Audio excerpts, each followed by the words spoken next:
La matinale d'Europe 1, 6h30, 9h. Thomas Soto. Le débrief de la matinale, les temps forts de ce que vous avez entendu ce matin sur Europe 1. Il y a un temps pour haïr, un temps pour aimer. L'ancien président israélien Shimon Peres s'est éteint cette nuit à l'âge de 93 ans. Écoutez la toute première réaction de sa fille, Tzvia Walden. C'était tout à l'heure dans le journal de 8h.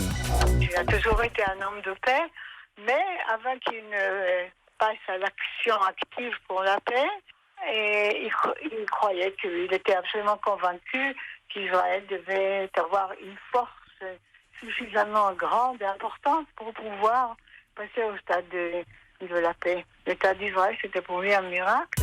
Voilà, plus de processus de paix en Israël et la guerre en Syrie. La situation à Alep, là-bas, est alarmante depuis l'assaut terrestre hier des troupes de Bachar el-Assad. Écoutez l'appel lancé par Danny Cohn-Bendit, c'était tout à l'heure à 8h-10.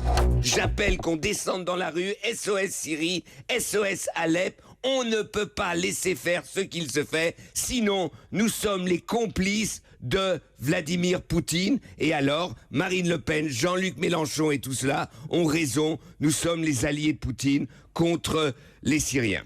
L'appel de Dany, l'humeur de Dany, c'est tous les matins à 8h-10 sur Europe 1. Rien n'est réglé chez Alstom et Arnaud Montebourg demande à l'État de prendre ses responsabilités. Écoutez, c'était à 7h45 tout à l'heure. Le site de Belfort est en danger parce que la France coule la France dans cette affaire. C'est-à-dire que nous sommes incapables de faire une alliance de toutes les forces productives autour de nos intérêts industriels. Donc il y a là une stratégie industrielle à avoir avec un État protecteur qui arbitre dans les rivalités entre entreprises. Ce n'est pas autrement qu'on réussira à reconstruire l'industrie française. Arnaud Montebourg, ce matin sur Europe 1. Notre journaliste Maxence Lambrec a passé la nuit avec Patrick Buisson, plus précisément à lire le livre de Patrick Buisson, La cause du peuple. Patrick Buisson, ancien conseiller de Nicolas Sarkozy. Voici quelques extraits explosifs, c'était tout à l'heure à 7h.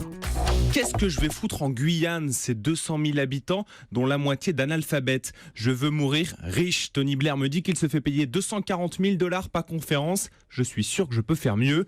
Alors Nicolas Sarkozy a-t-il prononcé ces phrases ou bien est-ce l'œuvre d'un homme aigri, désireux de se venger en pleine campagne? Difficile à dire. Son accusation la plus grave remonte en tout cas à 2006. Nicolas Sarkozy, alors ministre de l'Intérieur, aurait laissé une manifestation contre le CPE dégénérer pour nuire à son concurrent du moment, Dominique de Villepin. Voilà, Maxence Lambrec qui a donc lu La cause du peuple, le livre de Patrick Buisson qui sortira demain en librairie. Et puis les médias américains ont essentiellement retenu une chose du débat hier soir entre les candidats à la Maison-Blanche. Ce sont les bruits étranges de Donald Trump. Écoutez, c'était dans le kiosque à 6h45 avec Xavier Yvon.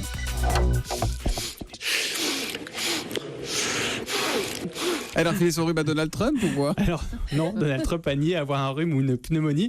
Mais effectivement, ces reniflements ont fait le bonheur du web et de Twitter. Il y en a partout. On se demande ce qu'il a sniffé.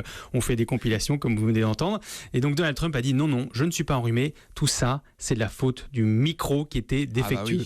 Oui, c'est toujours la faute du micro. Voilà pour. Bon, c'est pas tout à fait honnête de dire que les médias américains n'ont retenu que ça du débat, mais c'est vrai que c'est ce qui fait le plus parler 24 heures plus tard. Voilà donc pour le débrief.